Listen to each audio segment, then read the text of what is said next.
All right, hi there, my name's Jules. I'm a commercial product photographer. Today I'd like to teach you probably one of the most important things that you can learn about in photography today, aside from learning how to use a light meter and, say for example, using a camera in manual mode. When you're doing product shots, one of the things that's super important is that you don't want to get washed out images. I see it all the time. I see two things, which to me looks awful in a product shot. An item that has a lot of reflection on it, okay? And then the second thing that I see a lot is an item that is washed out. It looks all whitish. And it's like, well, why is that happening? Well, today we're gonna talk about that, okay? Now, the first thing is we can jump right into is the setup.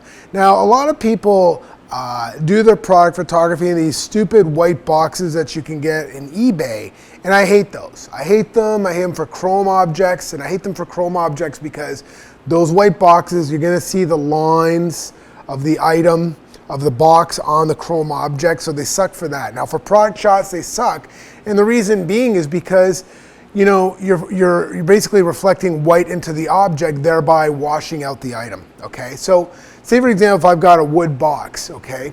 And the wood box is, you're the camera, and you got a wood box here, and then you got a white substrate over there.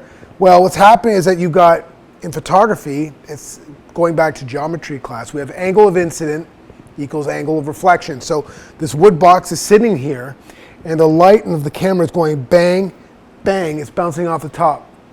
Well, if you have white right there, and that white's going to reflect into the actual wood substrate and it's going to wash out. And virtually everything is reflective.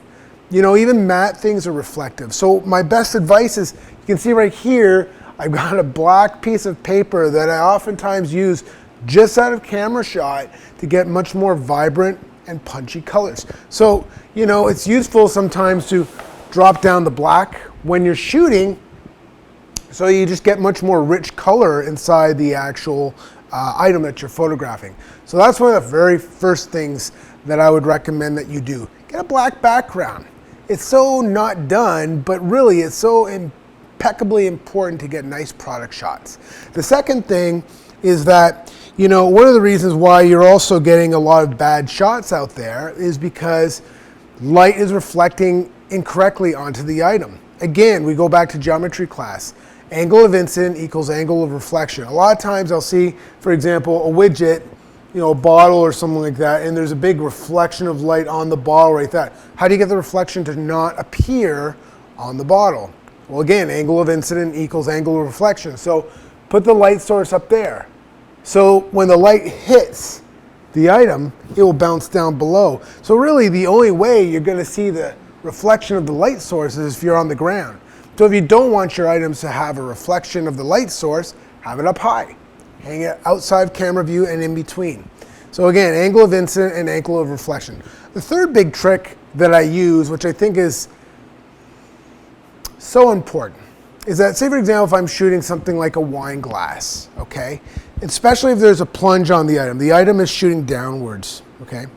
What's happening is that a lot of people have these stupid white boxes, and what happens is that if I'm shooting downwards, the white surface is going to reflect onto the actual object. And we don't want that. The client wants an item that looks like the item, not with any unwanted reflections. So how do you work around that? Well, you shoot on clear acrylic.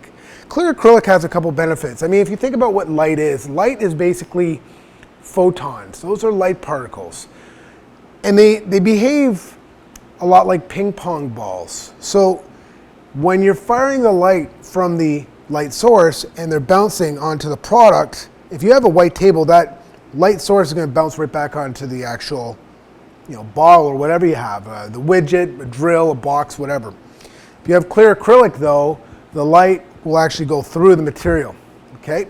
So what I recommend is that you use acrylic to photograph your items. That way you'll not get unwanted white sources and white hot spots at the bottom, because again, that light is reflecting the ping pong balls, the light photons, right? The photon particles back onto the item, especially at the lower part. So to get a more even distribution of light, use acrylic. Get the light to bounce right through, and that way the item will be lit appropriately. As always, I always recommend to use a light meter as well. That said, my name's Jules with Jules Marketing and Design. I'm a Toronto product photographer. I do recommend that you give us a call anytime you have a product requirement, product photography project requirement. 647-997-2793. Again, 647-997-2793.